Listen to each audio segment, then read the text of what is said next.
Hello बच्चों, चलिए प्रश्न पढ़ते हैं। तो प्रश्न में दिया गया है, आवर्त बीजी पादपों में निषेचन के पश्चात बीजांड तथा अंडाशय का परिवर्तन किन रूपों में हो जाता है। तो इस प्रश्न की मुख्य अवधारणा के बारे में हम जान लेते हैं। तो यहाँ लिखेंगे मुख्य अवधारणा। इस प्रश्न की मुख्य अवधारणा है पुष्पी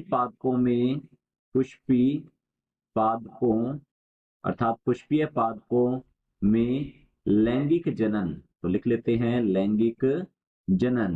तो पुष्पी पादपों में जो लैंगिक जनन है वह संपन्न होता है एक विशेष लैंगिक अंग जो कि होता है पुष्प के द्वारा। तो पुष्प के अलग अलग भाग पाए जाते हैं। मुख्यतः यदि बात करें पुष्पीय चक्रों की तो यहाँ हम लिखेंगे पुष्पीय चक्र या पुष्पीय भाग की यदि बात की जाए तो जान लेते हैं ये मुख्यतः दो प्रकार के होते हैं।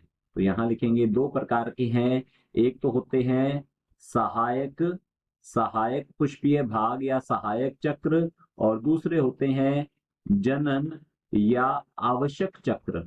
जनन या आवश्यक चक्र इन्हें कहा जाता है।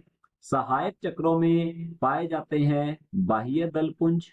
बाह्य दलपुंज बाह्य दलपुंज जो है इसकी इकाई कहलाती है बाह्य दल, और ये मुख्यतः हरे रंग के होते हैं और इनका कार्य पुष्प की कलिका अवस्था में आंतरिक भागों की अर्थात आंतरिक चक्रों की सुरक्षा करना होता है। और फिर इसके अंदर की ओर पाया जाता है दलपुंज। दलपुंज इसकी इकाई कहलाती है दल, और इसे पंखुड़ी के नाम से भी जाना जाता है। ये मुख्यतः रंगीन होते हैं और जो कीट या पक्षियों को आकर्षित करते हैं जिससे कि परागण क्रिया में सहयोग होता है। अब यदि बात करें जनन चक्रों की तो जनन चक्र जो है ये दो प्रकार के होते हैं। एक तो होता है पुमंग। पुमंग जो है ये होता है नर जननांग। तो यहाँ हम इस तरह से नर का चिन्ह बना सकते हैं। और दूसरा होता है जयांग। तो लिखते हैं जयांग, और ये होता है मादा जनन चक्र। जो पुमंग है इसके जो इकाइयां हैं इन्हें कहा जाता है पुंकेसर, और जायांग जो है इन्हें कहा जाता है स्त्री केसर। तो लिखते हैं यहाँ पर स्त्री केसर। हमसे पूछा गया है आवर्त बीजी पादपों में निषेचन के पश्चात बीजांड तथा अंडाशय का परिवर्तन किन रूपों में हो जाता है। तो यदि हम बात करें बीजांड और अंडाशय की तो ये स्त्री केसर के भाग होते हैं। तो हम जान लेते हैं स्त्री केसर के भागों के बारे में। तो स्त्री केसर या फिर इसे अंडप भी कहा जाता है।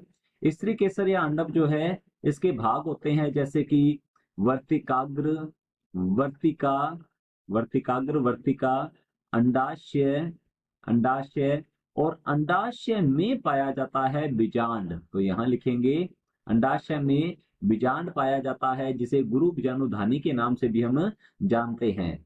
यदि हमसे पूछा गया है यहाँ पर निषेचन पश्चात यदि निषेचन हो जाता है तो वर्तिकाग्र जो है यह सूख कर झड़ जाएगी। तो यहाँ लिखेंगे यह सूखेगी और झड़ेगी, सूखेगी तथा झड़ जाएगी, झड़ेगी। इसका कोई कार्य नहीं रह जाता है निषेचन के पश्चात।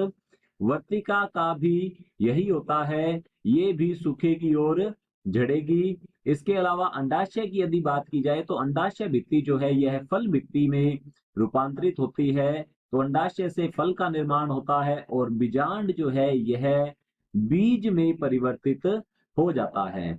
और अन्य चक्र जैसे कि बाह्य दलपुंज, पुमंग, ये सब भी सूख कर झड़ जाते हैं। कभी कभी बाह्य दलपुंज जो है ये लंबे समय तक फल के साथ जुड़े रह सकते हैं। इन्हें चिरलगन बाह्य दल के नाम से भी जाना जाता है। तो हमारा जो प्रश्न है आवर्त बीजी पादपों में निषेचन के पश्चात बीजांड तथा अंडाशय का परिवर्तन किन रूपों में होता है, तो हमारा उत्तर रहेगा, ये है हमारा उत्तर, निषेचन के पश्चात अंडाशय जो है यह फल में रूपांतरित हो जाता है और बीजांड जो है यह बीज में रूपांतरित हो जाता है। आशा करता हूं आपको समझ में आया होगा। धन्यवाद।